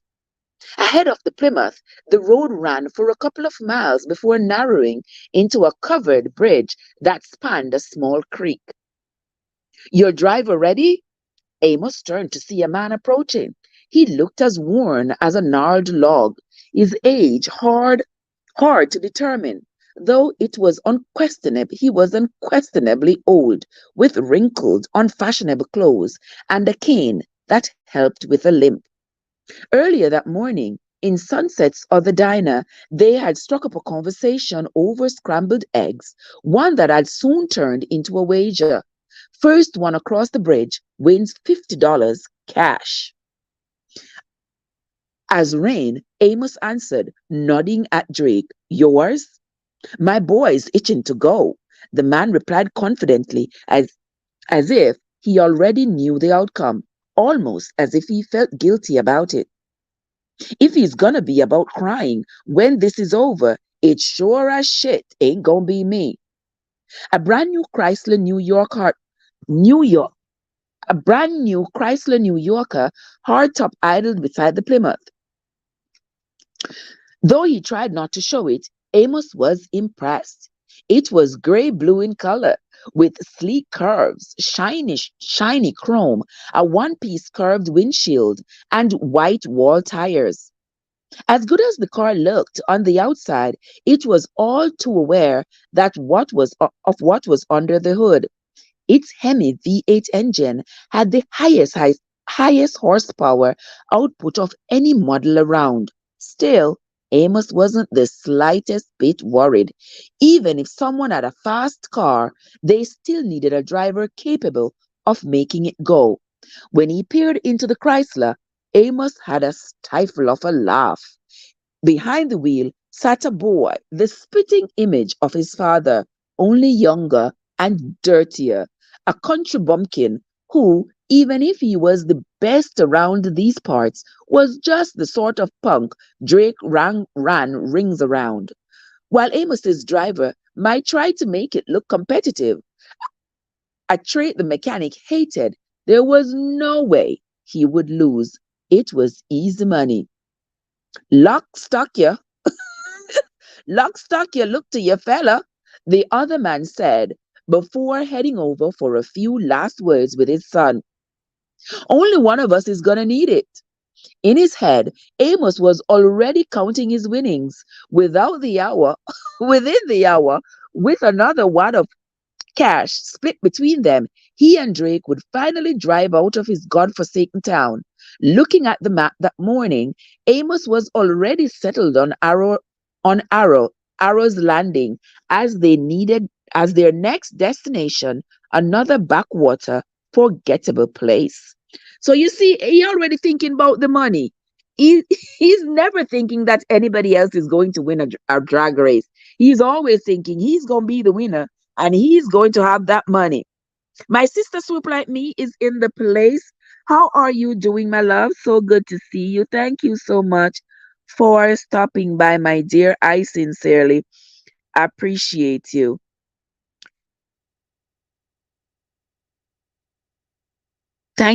Thank you so much, my love. Let us continue. In his head, Amos was already counting his winnings. Within the hour, with another wad of cash split between them, he and Drake would finally drive out of this god-forsaken town. Looking at the map that morning, Amos had already settled on Arrow Landing as the next destination, another backwater, forgettable place. No matter what it took, he needed to stay one step ahead of Sweet Woods. The alternative was too gruesome to consider. With a bit of luck, Amos would manage to keep himself and Drake safe. If he used his head, the drug dealing thug would never get within 50 miles of them. If they could run long and far enough, somehow, someday, he would come up with a solution. So far, they had been lucky. So, for those of you who were here the day before yesterday and the day before that, you all will remember that Sweet Woods is still on their tail. Sweet Woods is still looking for them because Drake and Amos, or Drake had stolen his money. Don't forget that, guys. So when you hear the name Sweet Woods, you know that's the drug dealer who is looking for them. And when he finds them, there is going to be hell to pay. Let's continue. Unfortunately, another problem loomed in the horizon. Amos was almost out of morphine. Oh Lord, Amos, Amos and that habit. The night before, he had been glad Drake wanted to go for a walk. No sooner had he stuck his head out the window to watch his friend saunter off down the sidewalk than he was digging into his coat pocket for his drugs. Seconds later, when the needle slid effortlessly into his vein, he was on his way to paradise. In fact, he had barely had enough time to put away his paraphernalia before the morphine's haze descended. When next he woke up, Drake had come back, and the sky outside the windows was pitch black. Although Sweet was undoubtedly still out there, Amos remained one step ahead. Soon, he had be on the road with money in his pocket and enough morphine to last a couple of days longer. The sun shone brighter by the minute. Amos smiled. This is going to be one hell of a day. This is one of the worst days of my life. Drake sat behind the wheel of the Plymouth, but his mind was far, far away. Absently, he pumped the car's accelerator, the engine rumbling beneath him, while his hands strangling the steering wheel. He hadn't even glanced over at the other car when it pulled up beside him. Its driver kept echoing him, his own engine growling like a caged animal, desperate to escape. But even though Drake knew he should be concentrating on the race, visualizing the road that stretched out in front of him, he couldn't. All he could think about was Clara. Once he had finally made it back to the hotel, Drake had laid awake for hours, staring at the cracks in the ceilings, consumed by what had happened. Over and over and over again, he had sifted through their time together as if it was a haystack and he was in search of a needle. But no matter how hard he looked, beginning with knocking on her door and ending with his clumsy attempt to kiss her, after considering everything that he might have done differently, he hadn't found any answers. How you feeling, champ? Drake jumped. He had been so busy thinking about Clara that he hadn't heard Amos approach. The mechanic leaned against the Plymouth, one elbow one elbow sticking through the open window, smiling like a cat about to pounce on a canary. I'm good, Drake answered distractedly. That's what I want to hear, Amos said enthusiastically. One thing, though, he continued, this road ain't the straight shot they want us to think it is. Up ahead, about three-quarters of the way to the bridge, it curves a bit to the right. As I'm sure you notice, they put you on the left. Drake nodded, hearing a little, his head still a mess. Amos kept talking. They think they got an advantage. So we are gonna let them go on believing that. All you got to do is to make sure you are in the lead when the road slants. By then, that kid will be so far behind that it won't matter one red cent which side you started on. Nodding at the other driver, he added, just look at that cocky son of a bitch. The kid was young, probably half Drake's age. Acne marred the corner of his mouth. His hair was greased back in a style he had probably copied out of a magazine or the movies. While Drake watched, his opponent glanced his way, nodded, and then gave a smile without an ounce of respect in it. Amos was right. The kid was cocky. Still, Drake couldn't hold that against him. Years ago, back when he had started racing, he had probably looked the same, in over his head, but too stupid and stubborn to know better. The realization embarrassed him slightly. Dumb rube, Amos spat, shaking his head, as if in as if in answer. The other driver revved his engine. Don't pay him no mind, the mechanic continued. He ain't worth the gas they filled that fancy car with. That jackass will be choking on his dust before he gets into third gear. But I want you to remember something, Amos added, his tone changing, becoming more serious. I don't want none of that garbage you pulled on me last time. Do you understand me? You don't gotta make it look good. You whoop that boy. You get our money. He chuckled while that country bumpkin wonders what the hell happened. Then we leave this town. Drake nodded absently. That morning after breakfast, Amos had laid out his plan. Once they won the race, they would head down the road, and Drake would never see Clara Sinclair again. Everything had been going so well, better than he could have hoped. Their conversation, her laughter, the final moment of anticipation, sure that he was about to kiss her. But then, somehow, it had fallen apart. Now, the final image he would have of Clara was of her running from him, shutting him out. Once he left Sunset, Drake knew he would long wonder if had he done something different, gone after her, maybe they would have. You listening to me, Drake? He shook his head. Yeah, I heard you, he managed. All right then, Amos said, giving his driver a slap on the arms.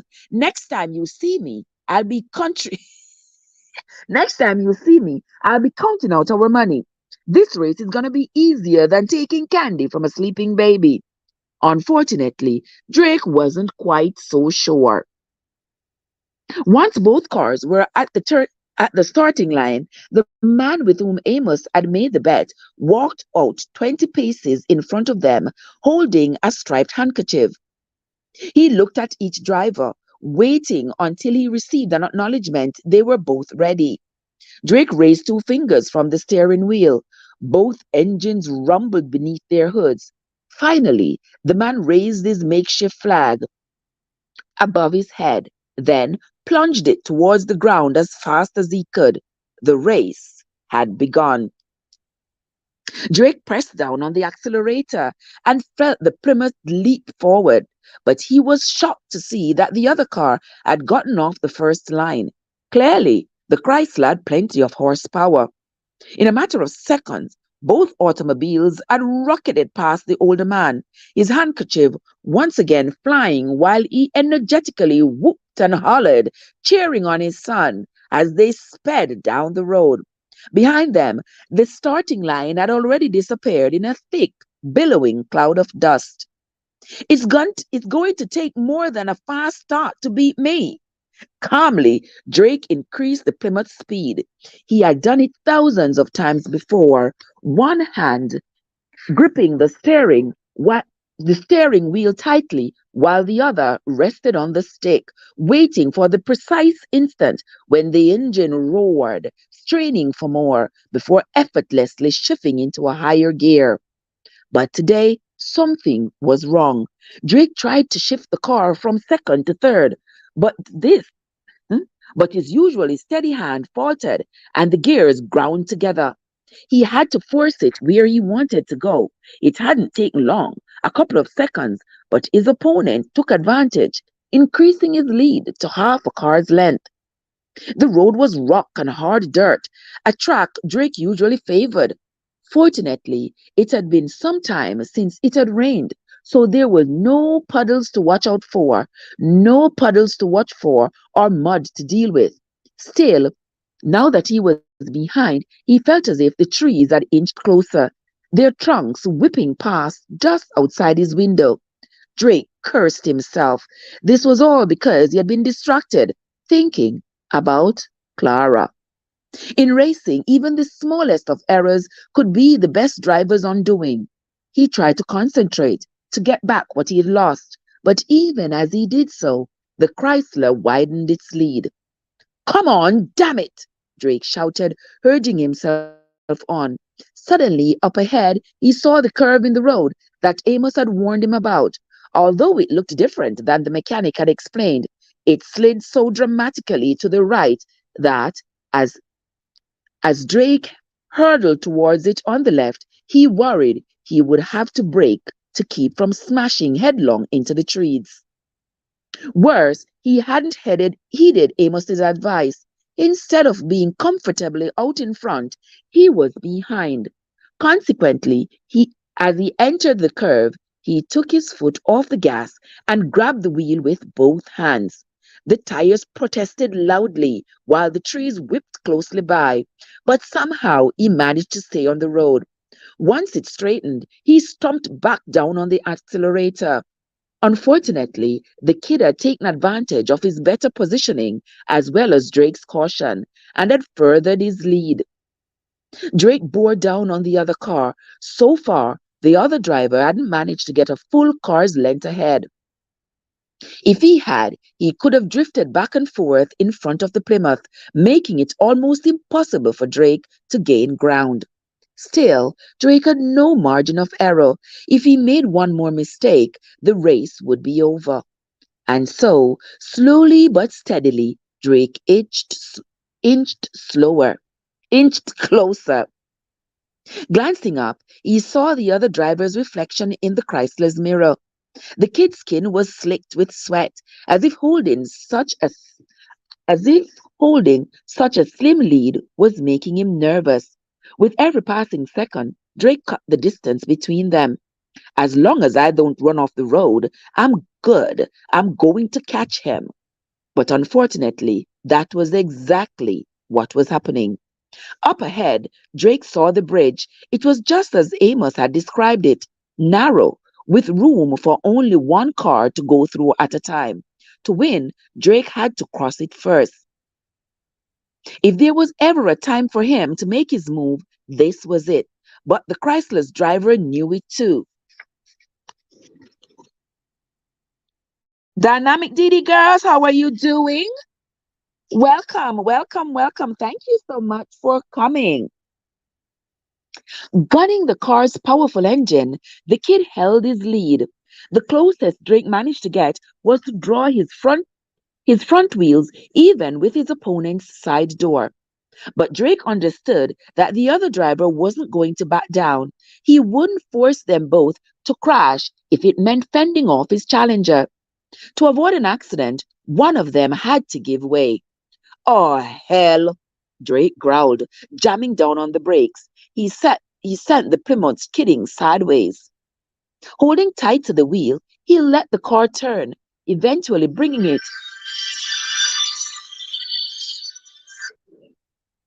Holding tight to the wheel, he let the car turn, eventually bringing it to a shuddering halt 100 feet short of the bridge. Helplessly, he watched the other car barrel across, the punk kid honking the Chrysler's horn in triumph. Drake had lost. Oh, Drake had lost one race. Drake had never lost before. Now he has lost. You know, they always say, whenever you are in love, it seems like everything else takes a back seat. Oh, my Lord. I hope he don't blame Clara for this, but see it as something good that, well, he has met someone he feels his heart is tinker-tankering about. His heart is going pitter-patter, butterflies in his stomach. So that's a good thing, even if he lost this race. Oh well, he'll win another. He'll lose this race and then he'll win the race to Clara's heart. What you all think, guys? I think so. I think that's what's going to happen. Let us continue. What in the hell happened? Drake drove them back towards town. Amos hadn't said a word since Drake had returned to the starting line, though even a blind man would have noticed how angry the mechanic was. The Chrysler's driver and his father had celebrated loudly as they counted their winnings. To Drake, it felt like having salt rubbed in his open wound. I got beat, Drake answered, hardly believing it himself. Don't give me that bullshit, Amos barked. The kid weren't nothing, and you knew it. Didn't I tell you how the road curved, that he was on the inside, and that you needed to get out in front if you were gonna beat him across the bridge? Was I talking to myself?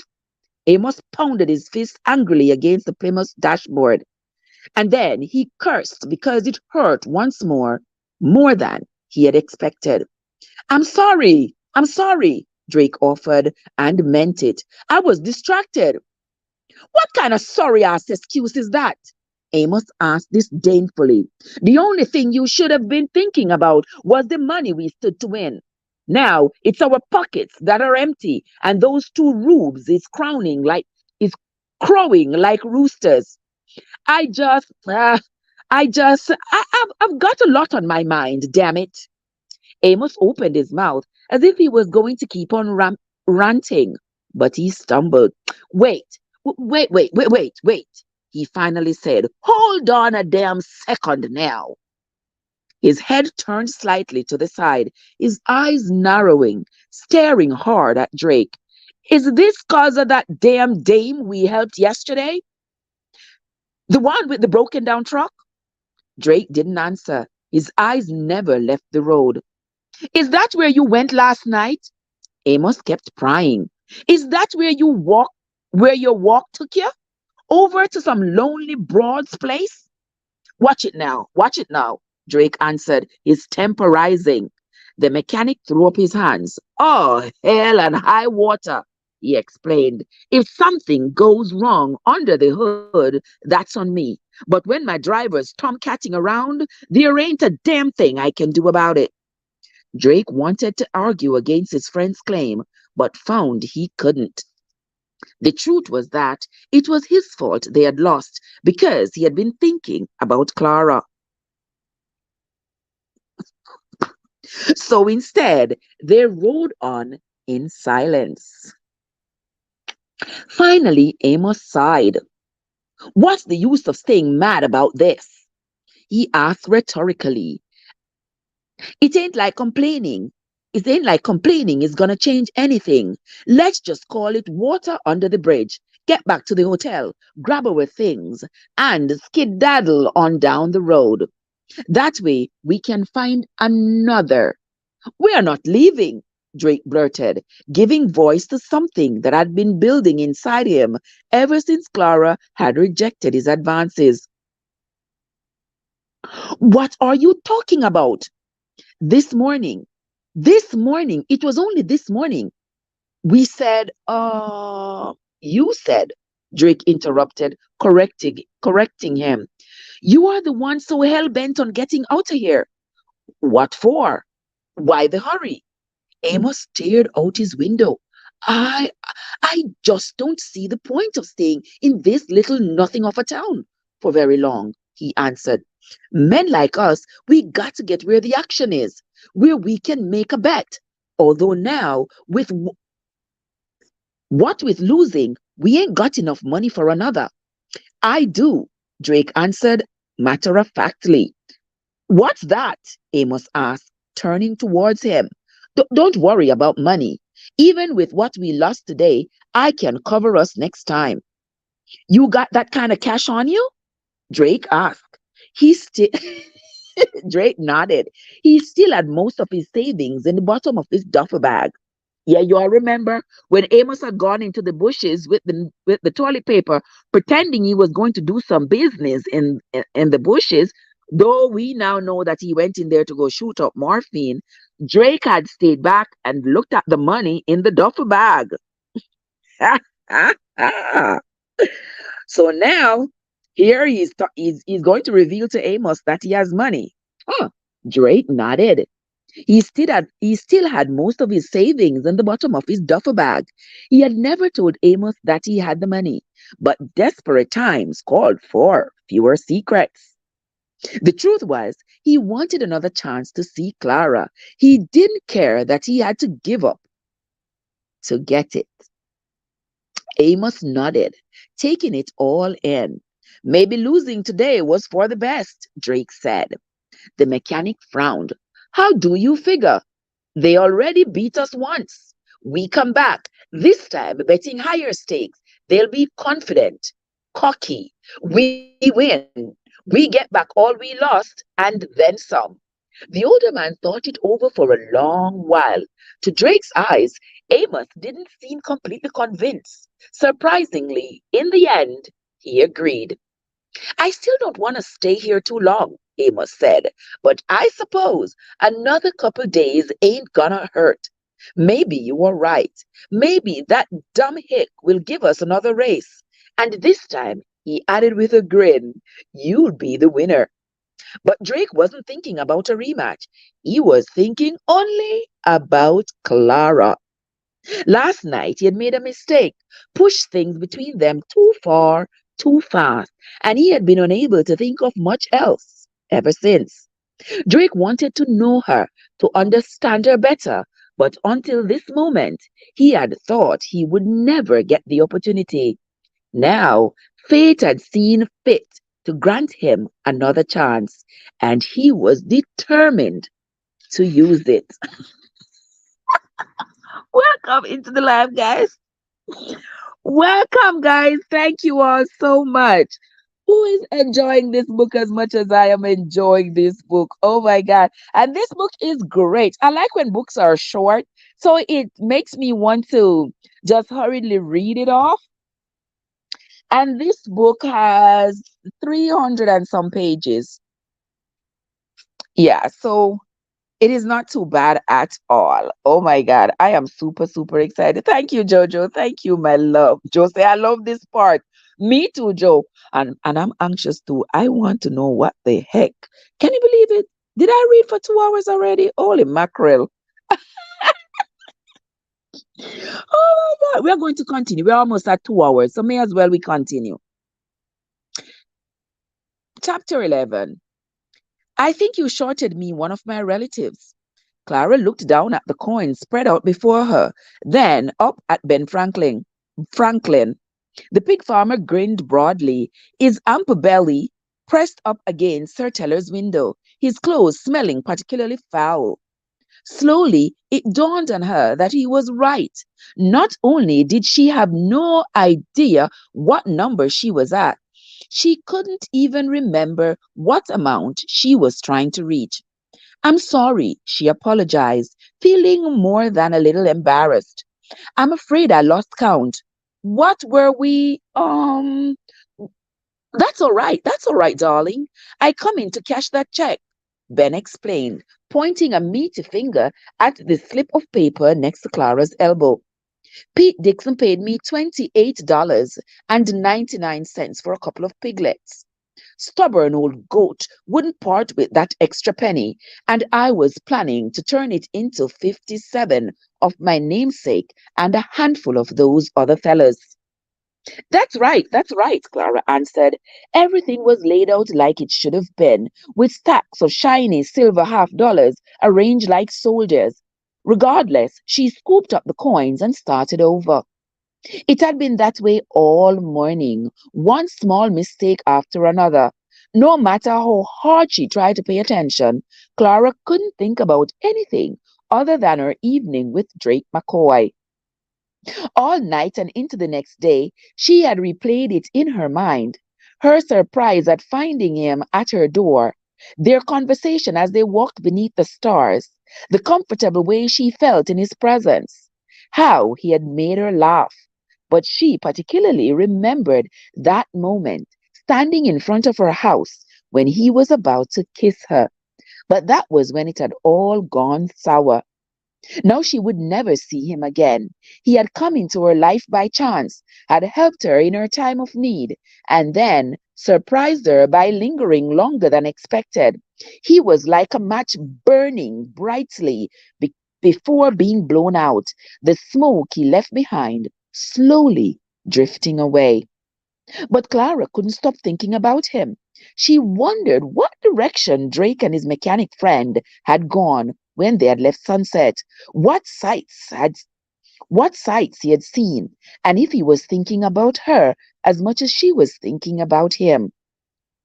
55, 56, 57, 58, 59, and one more makes 60, she said, finishing with the right amount. On the button, Ben replied before he began scooping up the silver coins and shoving them into the pockets of his overalls. Clara was just about to start counting the remaining coins when the pig farmer slapped one onto the counter. It was a shiny penny. She often wondered how a man so filthy had coins so clean. Why don't we just make it 58? He said, with a chuckle. I expect that will be easier on both of us. Ben was halfway to the door, the two of them having said their goodbyes, when he stopped and turned back. You want some advice? He asked. Sure, she nodded. A long time ago, back when I was a boy, I learned that when something was weighing on my mind, gnawing like a hungry dog with a soup bone, it didn't do no good to ignore it. I needed to get the better of my problems, for they bested me. He paused. Whatever is on your mind, making your head all fuzzy, grab it by the back of the neck and wrestle it to the ground. That sounds like great advice, Clara answered. Well, it works pretty well with pigs too stupid and too stubborn to get out of their pens, the farmer said with a loud chuckle. Clara knew that Ben meant well, but hers was a problem that she could no longer confront. It was too late for that. Drake was already gone. Last night, even last night, even as she had hurried away from him, Clara could already feel his absence. But no sooner had the door shut behind her, leaving Drake out on the sidewalk, than her mother had begun to barrage her with questions, one coming after the other, so fast that she had trouble keeping them straight. Who was that man? Where did the two of you go at such a late hour? It looked like he was going to kiss you. Was he going to? So didn't you do it? Oh my God. That last question had thrown Clara for a loop, largely because she had no answer.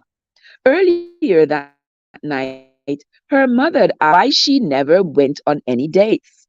Minutes later, a man had come calling, someone whose company she enjoyed, but also a man she had ultimately rejected. His name is Drake. His name is Drake, she explained. Drake McCoy. This afternoon, the truck broke down on my way back to the bank, and he helped me get it running. He came by tonight to see if I'd had any more troubles with it. Hmm. He came by tonight to see if I'd had any more trouble. she added, using the first, not quite correct reason Drake had given. He's handsome, don't you think? Before her daughter could answer, Christine went over to the window and peeled back the curtain. Don't do that, she hissed. Wherever, why ever not? I've been doing it since you left. Please, Mom, Clara nearly begged. On the one hand, she hoped that Drake might still be outside, watching, waiting in case she reappeared. But on the other hand, she hated the thought of leaving him in such a state. Oh, all right, Christine answered, letting the curtain fall back into its place.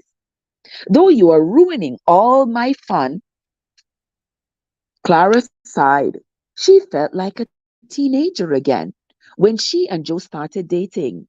Her mother had done the same things, peppering them with questions before they left, pacing for hours, then pouncing on her daughter as soon as she came home, trying to wrangle every last detail of her night out. So what does Jake do for a living? Her mother said. Drake, Mom. Drake, Clara corrected her. He races cars. Christine's eyebrows raised. That sounds more exciting than selling encyclopedias door to door. More dangerous, too. Why is he in Sunset? He's just passing through. Another man was with him, an older fella, the mechanic for his cars. They are leaving in the morning. Was the older one Was the older one as handsome? Her mother asked, with a mischievous glint in her eyes. Clara laughed. I'm afraid not. That's too bad, for me, at least. But you seem to have hit the jackpot. It's not every day that a man knocks on your door. Her mother was right. Someone like Drake, charming, interesting, and handsome, didn't come along quite often. Still, she had turned him away. Clara thought about all the things that weighed her down, yet she wondered if she hadn't made a terrible mistake by rejecting his kiss. Had she turned her back on happiness? I'm going to get some sleep, Clara said, her thoughts churning. Can you shut the house up? Of course, her mother answered. Clara was on the second step of the staircase when her mother called out to her. He was going to kiss you, wasn't he? She turned she turned but didn't speak, still thinking about the lost moment. Why didn't you let him? Clara considered it. I don't know, she answered softly. Christine nodded. Someday, I hope you find the answer. So do I. Clara watched the clock's hand slowly spin, second by agonizing second, crawling towards 4 o'clock. Most afternoons, the Sunset Bank and Trust saw a flurry of activity around closing time, people needing money or wanting to make one last transaction. But it had been almost an hour since the last customer walked through the door. With so much idle time on her hands, Clara found it almost impossible not to think about Drake. She tried everything. She hummed a song, read the newspaper, and even counted the money in her drawers again and again. But nothing worked. She looked forward to going home, having a nice meal, hopefully with Tommy sitting at the table, all while trying to quiet her turbulent thoughts. 3 more minutes. But then Eddie came out of his office and started walking straight to her teller window. Clara's stomach sank. Ever since he had called her into his office and professed his feelings for her, she had been afraid of what would happen next. Every time she saw Eddie, his words were there, echoing in the back of her mind. Someday soon, he was going to repeat them, and she was going to be forced to make a decision. Her happiness or the well being of those she loved. Is this when I have to lose? Jane Russell, Eddie. Thank you so much, my dear. Oh my God. This Eddie is something else, don't you all think? Jane Russell. Eddie said Once he had reached her window. Excuse me? Clara replied, pointing at her outfit. He answered, wasn't that the same dress Jane Russell wore in Gentlemen Prefer Blondes? I haven't seen it. The spitting image, Eddie declared. He leaned forward, giving Clara a whiff of his aftershave, a smell she found more repulsive than Franklin's manure-covered overalls. With a wink, he added, I think you wear it better. Clara tried not to frown. After Eddie's outburst in his office, it was hard to take his lame attempt at a compliment lightly. To do so risked everything. Thank you, she mumbled, unable to look him in the eyes. More than ever, Clara was aware of how much Eddie repulsed her. The grating, whining sound of his voice, the disgusting ring of sweat at the collar of his shirt, his smell, how he licked his dry lips. But even with all that, he held her future in his hands. Do you have plans for tonight? Eddie asked. I am having dinner with my family. So nothing you couldn't miss? After a moment, Clara slowly nodded. She knew exactly what he was implying. He wanted her to be with him. She felt ill. Smiling his goofy grin, Eddie turned and loudly clapped his hands. All right, everyone, he nearly shouted. Time to close up shop for the day. Besides Clara and Eddie, there were two other people still in the bank. David Bookings had been half dozing at his desk, while Shirley Hoskins, whose stellar window was next to Clara's, was inside the vault, locking away drawers and counting rolls of coins. When they heard Eddie's voice, they began to gather their things, just as they did every day at 4 o'clock. Clara desperately wanted to go with them. The thought of staying behind with Eddie, of being alone with him, unnerved her. But there would be consequences if she rejected him so brazenly. So she didn't move. Eddie held the door open, sharing a few meaningless words with Shirley and David, smiling all the while. As she stepped outside, Shirley noticed Clara's absence. Aren't you coming? She called back. But before Clara could answer, Eddie spoke. She'll be staying a while longer, he explained, shutting the door in the other woman's face. When he turned his key in the lock, the loud click echoed through the bank. To Clara, it sounded like a prison cell's door being shut. Oh my God. Why is Eddie having Clara stay back in the bank with him and his goofy ass self? What in the world? It's never a good idea when a boss does that. It's always some quid pro quo gonna be happening. You do this for me, I do this for you. I can give you a raise if you do something. I can always something like that. If you just let me have the time of my life with you, if I just get to put my hand in your bosom, you know those old men over there in Missouri back in the day?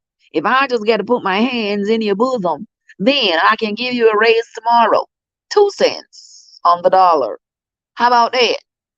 Yeah. Y'all know what I'm talking about. Soup like me. Oh, thank you, Soup. Thank you so much. Okay. Soup like me. So she has visited everybody. Channel or no channel. Go ahead and connect with each other, guys. Connect with each other. If there's anybody here that you've never met that you don't know, go ahead and connect with them. Have a great day, Soup, and you be safe on the streets, my love. All right, let us continue. We're going to finish reading this chapter. It's the last one for the day. When he turned the keys in the lock, the loud click echoed through the bank. To Clara, it sounded like a prison cell's door being shut. Drake leaned against the Plymouth side panel, his feet crossed at the ankles and his arms folded across his chest, while the late afternoon sun warmed him. People occasionally walked past, some giving him a curious glance, but he paid them no mind. His eyes never left the Sunset Bank and Trust. Really? After he and Amos had returned to town, they had checked back into the hotel, getting the same room as the night before. Amos had flopped onto his bed, still grumbling about losing the race and having to spend more time in Sunset. He went on, being a royal pain in the ass. Drake did his best to ignore him. All he wanted was to see Clara again. Standing at the window, looking down at the street, he considered what he should do. His first thought was to wait until evening and then go back to Clara's house. But with every passing minute, he grew more impatient. Without another word to Amos, he went down to the lobby and struck up a conversation with the woman working behind the front desk. Casually, he mentioned Clara's name. Ain't she just the best? The woman exclaimed. Every time I go to the bank, she's as friendly as can be. And just like that, he knew where to find her. Guys, you see how just a little information, just a little bit of information, people can use that and find out the world about you. And it's the same thing here, like on the internet. You know, they always say, oh, protect your privacy. You just give a little bit of information, where you live, where you're going, what you, just a little bit. And people can find out so much about you. If it's just like how you dress, they see you every time you're wearing scrubs. They're going to assume, okay, yeah, so she's in the medical field. Okay, you talk about something else, very tiny, something that you don't think about. And people can use just that little information and find out so much more. And just like that, he knew where to find her. But now, standing outside the bank, Drake wasn't quite so sure of himself. After what had happened the night before, he wondered what he was going to say to her. While he hoped Clara would be surprised, even happy to see him, he didn't know what. He didn't know with any certainty.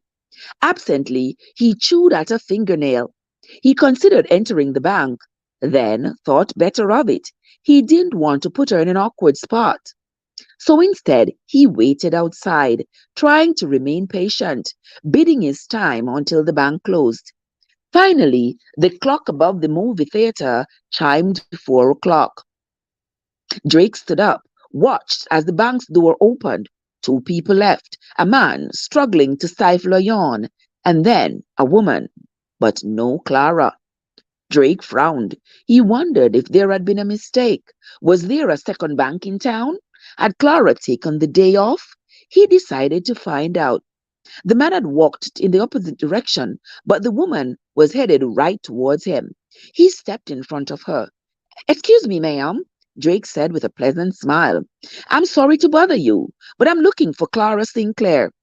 Immediately, the woman looked back over her shoulder. She's still at the bank, she said, her expression showing a measure of concern. Is everything all right? He asked. I think so, she answered. It's just a little unusual, that's all.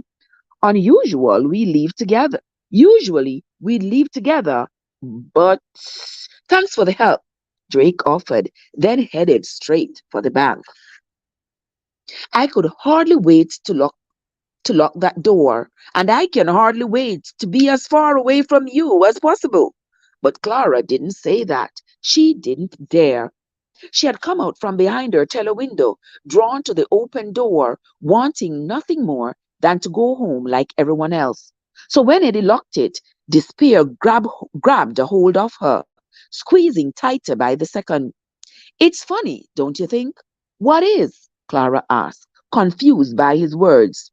As usual, the two of us, alone, here, all places, Eddie exclaimed, throwing his arms wide to indicate the otherwise empty bank. Right where my late father ordered me to stay away from you. He gave a short, humorless laugh. Like most everything, Theodore believed he was wrong about us too. Eddie, I think we should. But Clara's words fell on deaf ears. The banker was lost in thought, rambling out loud. Everyone in this town thought my father was a saint, he grumbled, but that couldn't be further from the truth. He was an overbearing tyrant who didn't want his own son to share in his success. Listening to Eddie's rant as he grew more and more agitated, Clara took a small, scarcely noticeable step towards the door. Outside, the sun was slowly descending through the darkness. was slowly descending, though darkness was still hours away. She silently prayed that someone might walk past, notice them, understand the situation, and offer her a chance at salvation. Because if he took her to his office, far from prying eyes, um, Eddie had started to pace back and forth, still carrying on.